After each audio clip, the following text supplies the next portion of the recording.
मंत्री जी उत्तर भाषण दीजिए। उत्तर दे दीजिए। माननीय अध्यक्ष जी, लिख के दे दो। स्वास्थ्य विभाग तथा चिकित्सा शिक्षा विभाग के बजट पर चर्चा करने में जिन हमारे माननीय सदस्यों ने भाग लिया है, ऐसे हमारे वरिष्ठ सदस्य आदरणीय लालजी वर्मा जी, डॉक्टर विमलेश जी, डॉक्टर रविदास मेहरोत्रा जी, आदरणीय रानी पच्छालिका जी, आदरणीय पल्लवी पटेल जी, माननीय मंत्री सोमेन तोमर जी, माननीय ब्रजेश यादव जी, माननीय केतकी सिंह जी, माननीय ताहिर खान साहब, डॉक्टर सुरभि जी, श्री प्रभनारायण यादव जी, श्री मेजर सुनील द्विवेदी जी तथा अन्य सदस्यों ने प्रतिभाग। अतुल प्रधान जी चाहते थे, लेकिन इनकी बातों को हम समाहित करेंगे अपनी बातों में। चिकित्सा शिक्षा एवं चिकित्सा एवं स्वास्थ्य के बजट को 2016-17 के मुकाबले 21,789.58 करोड़ रुपए की वृद्धि की गई है। इसके साथ ही चिकित्सा शिक्षा विभाग में 5,913.08 करोड़ रुपए की वृद्धि की गई है। फिर भी माननीय सदस्यगणों ने जो सुझाव दिया है, उसका हम बिंदुवार जवाब जो अभी हम दे सकते हैं, आपको हम जवाब दे रहे हैं। माननीय लालजी वर्मा ने पूछा था कि बजट कैसे बाकी रह गया। इसलिए रह गया कि जो पद अभी हम चिकित्सकों के भर्ती करने वाले हैं, विज्ञापित किए हैं, तो बजट में उनके लिए हमने प्रावधान किया माननीय अध्यक्ष जी, इसलिए ऐसा हुआ है। और 2382 चिकित्सकों की स्पेशलिस्ट डॉक्टर्स की शीघ्र भर्ती की जा रही है। इस वर्ष चिकित्सा स्वास्थ्य विभाग का खर्चा पिछले वर्ष के मुकाबले में 6,000 करोड़ रुपए अधिक है। अगले वर्ष और इसमें वृद्धि होगी, जो 14,000 से लेकर के 20,000 करोड़ रुपए तक होगा। एनएचएम के विज्ञापन के अंतर्गत 13 दिन में 514 विशेषज्ञ चिकित्सकों के आवेदन आ चुके हैं, जिसमें सर्जन है, एनेस्थीसिया के हैं, गायनेकोलॉजिस्ट है, रेडियोलॉजिस्ट है। 29,000 से अधिक बेड कैपेसिटी का निर्माण हम लोगों ने किया है नया, जो पीएचसी, सीएचसी और डिस्ट्रिक्ट हॉस्पिटल के स्तर पर है। इसके अलावा हम आदरणीय रविदास जी ने जो कहा, इसमें 880 नई एम्बुलेंस हम खरीदने जा रहे हैं। आदरणीय अध्यक्ष जी, जो कंपनी 108 चला रही है सेवा एम्बुलेंस की, पूरा प्रदेश जानता है कि वो समाजवादी पार्टी के सरकार में ही चयन हुआ था और ठीक से काम करें, इसके लिए लगातार हम लोग निगरानी तंत्र को डेवलप किए हैं और हम स्वयं समय समय पर निगरानी करते रहते हैं। मेडिकल सप्लाई कॉर्पोरेशन जो दवाइयां खरीदती है, एसेंशियल ड्रग लिस्ट के तहत दवाइयां खरीदी जाती हैं और मेडिकल जो सप्लायर्स है वो बाजार दर से कम दर पर हमें सप्लाई करते हैं। हम उनके साथ टेंडर के माध्यम से अनुबंध करते हैं और पिछले 4 माह में 14,000 से अधिक सीएचओज की नियुक्ति की गई। हमारी प्रतिबद्धता है कि ग्रामीण स्तर तक हम अपनी स्वास्थ्य सेवाओं को उच्च कोटि की प्रदान करें। इसलिए हम कम्युनिटी हेल्थ ऑफिसर्स के रूप में हमने 14,000 से अधिक लोगों की 4 माह में नियुक्तियां की है। इसके अलावा 100 से अधिक हमने डायलिसिस के बेड भी पूरे प्रदेश में बढ़ाए हैं। पहले डायलिसिस मुख्य जगह होती थी, मंडल हेडक्वार्टर पर होती थी, लखनऊ में होती थी, सहारनपुर में, बड़े बड़े जगह पर होती थी, कानपुर में होती थी। अब पूरे प्रदेश के सभी जनपदों में डायलिसिस की सुविधा प्रदान करने जा रहे हैं और ये बेड की संख्या भी लगातार बढ़ा रहे हैं और लगभग 100 बेड इस प्रकार के अभी हो गए हैं। नीति आयोग की रिपोर्ट के अनुसार उत्तर प्रदेश के स्वास्थ्य सेवाओं में सबसे अधिक सुधार हुआ है और यह स्थिति पिछली सरकार में इतनी खराब थी, सब जानते हैं। और जहां तक माननीय अध्यक्ष जी बजट के बारे में चर्चा हुई, माननीय लालजी वर्मा ने जो सुझाव रखा कि केवल 1 रुपया बजट किया जाए, ये बात अगर कल अखबार में छप जाए, मैं तो रिक्वेस्ट करूंगा अखबार वालों से कि परंपरा निभाने के लिए स्वास्थ्य विभाग को 1 रुपया बजट करने का प्रस्ताव समाजवादी पार्टी ने किया है। मैं प्रदेश के लोगों से कहना चाहता हूं कि समाजवादी पार्टी के लोगों की मंशा प्रदेश के स्तर पर गरीब जनता सुने और समझे। ये परंपरा निभाने का काम किया। परंपरा के निभाने के नाम पर आप स्वास्थ्य सेवाओं के अलग रखिए।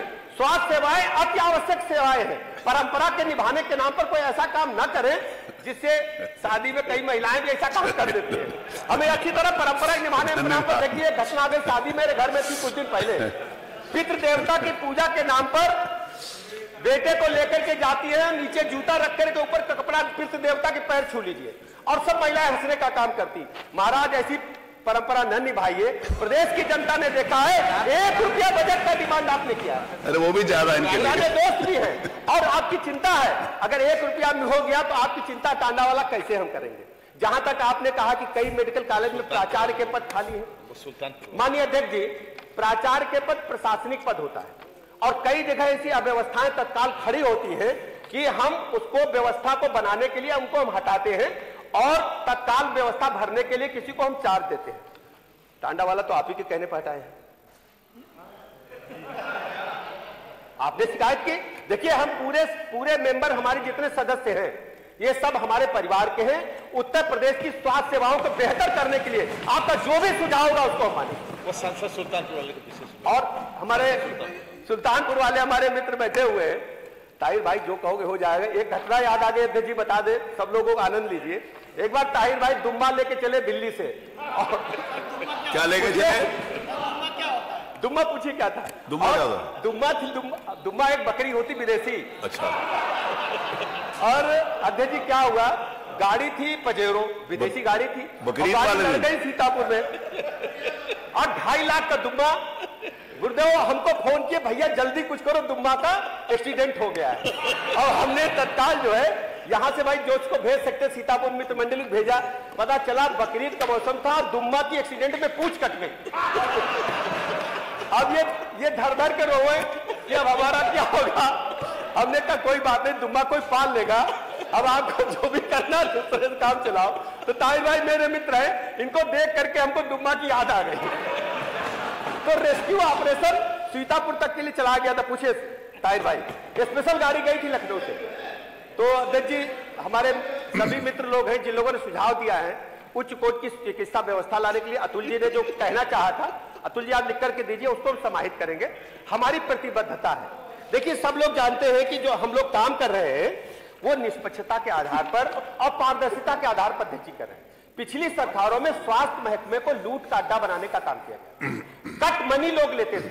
हम दावे के साथ कहते हैं हमारी सारी सेवाओं में हम किसी भी ठेकेदार सप्लायर को नहीं जानते हैं। हमारी जिम्मेदारी है कि केवल हम निचले स्तर पर जाकर के, आप देखते होंगे कि तरह तरह के लोग कहते हैं छापा डालते हैं, कुछ करते हैं। भाई देखो, जितने लोग हम लोग बैठे सबकी जिम्मेदारी है कि निचले स्तर पर गांव में लोगों को दवाई मिले, डॉक्टर बैठे। फाइलों पर क्या हो रहा है हमारे ऑफिसर जानते हैं। हम आपकी राय को, अपनी राय को मिलाते हो, आप फाइल पर हम लिख देते हैं। लेकिन धरातल पर लोगों को दवाई मिल रही कि नहीं मिल रही, डॉक्टर बैठ रहे कि नहीं बैठ रहे, मशीनें चल रही कि नहीं चल रही, ये हमारी जिम्मेदारी, हम देखते हैं। हम अपने खेत को नहीं देखेंगे तो कौन देखेगा। अध्यक्ष जी, एक बात मैं बताना चाहता हूं। सामान्यतः पहले क्या होता था कि जो गर्भवती महिलाएं हैं अल्ट्रासाउंड के लिए गली गली भटकती थी। सरकारी अल्ट्रासाउंड में भीड़ लगी रहती थी, उनको कई दिन बाद समय मिलता था। हमने तय किया है, हम स्टेट बैंक के सहयोग से ऐप लेकर के आए हैं। हमने उनको ई वाउचर दिया उनके मोबाइल ऐप पर, और हमने सेंटर तय कर दिए हैं। प्राइवेट में भी जाकर निःशुल्क वो करा रही हैं, और ये सुविधा देने वाला उत्तर प्रदेश राज्य है, हमने तय किया। बस इसके अलावा अध्यक्ष जी, हमारे पास ढेर सारे उपकरण हैं। शिकायतें आती, कहीं हमारे पास एक्सरे मशीन खराब है, अल्ट्रासाउंड मशीन खराब है, कहीं ईसीजी मशीन खराब है, कहीं एमआरआई खराब है, कहीं सीटी खराब है, कहीं डेंटल चेयर खराब है। आज तक उपकरणों की हमारे सरकार के पास फिंगर टिप पे कोई सूची नहीं थी। हम नहीं जान पाते थे कि सुल्तानपुर में एमआरआई चल रही कि नहीं चल रही, डेंटल चेयर खराब है कि नहीं। एक हमने ऐप बनाया है, सभी चिकित्सक उनको उस ऐप पर लोड करने का काम करेंगे, जितने भी उपकरण हमारे प्रदेश में। फिर संबंधित चिकित्सक यदि कोई उपकरण खराब है तो उसको भी उसमें लोड करने का काम करेगा।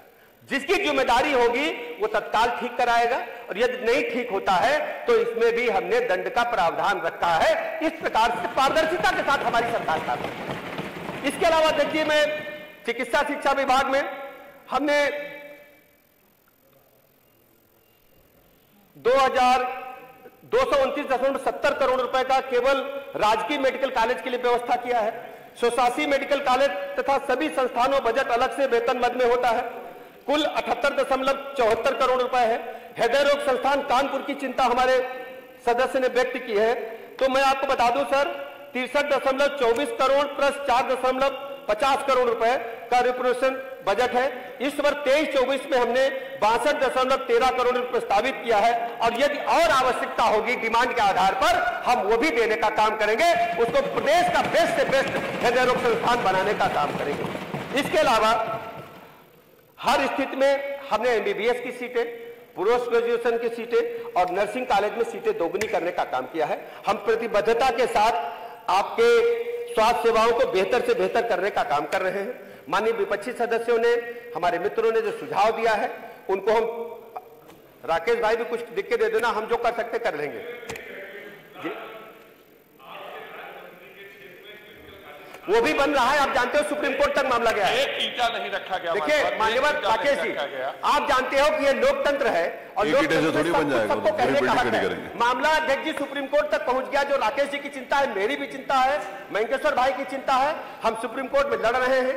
जैसे ही न्याय से हम फुर्सत पाएंगे हम तत्काल शुरू कराएंगे, हमारी प्राथमिकता है। और लगातार हमें एक एक वस्तु की, एक एक इंच की चिंता है। हमारी जिम्मेदारी है कि हम उत्तर प्रदेश के लोगों को उच्च कोच की चिकित्सा व्यवस्था उपलब्ध कराएं। लेकिन एक बात सिर्फ कहना चाहते हैं, देखो पूरा सदन हमारा मित्र है, मित्रों से सिर्फ एक बात में कहना, सच्चाई बोलो। देखो जिस तरीके की बात आप करते हो ना कि अव्यवस्था है, गंदगी है, तो अगर आप सही बोलोगे ना तो ऊपर वाला भी सुन रहा, न्याय कर रहा है। और ये स्वास्थ्य महकमा कोई ऐसा महकमा नहीं कि सब लोग सुन लेंगे पीडब्ल्यूडी सड़क टूटी है। ये सीधे जनता से जुड़ा महकमा है। प्रतिदिन माननीय अध्यक्ष जी, इस प्रदेश में प्रतिदिन हम 1.5 से 2 लाख मरीजों को इलाज कर रहे हैं और हम लगातार चिकित्सा व्यवस्था को सुधारने का काम कर रहे हैं। विपक्षी सदस्य जो बातें कहते हैं हम अच्छी तरह जानते हैं, चेहरों को मैं पढ़ता हूं कि हमारे मित्र हैं, इनके मन में कुछ है, केवल विपक्षी दलों की एक प्रतिबद्धता के कारण इस प्रकार की बयानबाजी वो करते हैं। और एक हमारे मित्र जो पीछे बोल रहे थे, अपने चंदौली वाले मित्र जी प्रभु नारायण जी, हम आपका चेहरा तो तत्काल पहचान गए जैसे टेलीविजन पर ऊपर आया। 22 में हम टेलीविजन पर साहब का चेहरा बहुत देखे थे, तो आपको बहुत बहुत धन्यवाद। आपकी बात जरूर मांगे, वैसे हम बहुत डराते हैं भैया। बहुत बहुत धन्यवाद।